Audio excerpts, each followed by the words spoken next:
Malta ġiet magħżula fost il-pajjiżi ewlenin fl-Ewropa fil-kategorija European Domicile, rikonoxximent li juri l-fiduċja dejjem tikber lokalment fl-industrija tal-captive insurance li hija alternattiva għall-assigurazzjonijiet oħrajn fejn partijiet li jistabilixxu kumpanija tal-assigurazzjoni għall-użu benefiċċju tagħhom stess.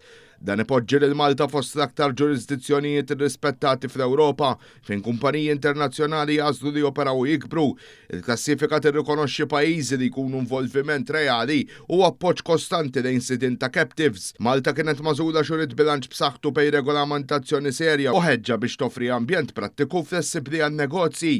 Il-pajjiż kiseb reputazzjoni bħala post fejn il-komunikazzjoni diretta fejn is-soluzzjonijiet jinstabu malajr u fejn hemm ftehim ċar tal-bżonnijiet tal-industrija.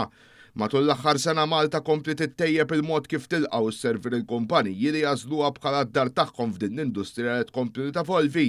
Dan hekk kif pajjiżna ħejja sistemi aktar effiċjenti u proċessi simplifikati biex il-formazzjoni ta' captives ġodda ssir b'mod aktar faċli u trasparenti, kif innota wkoll il-Gvernatur ta' Finance Malta Joseph Camilleri. Dan huwa ovvjament ċertifikat importanti ħafna għal Malta, għall-ekonomija tagħna biex ovvjament ikompli jikkontribwixxi għal GDP nazzjonali.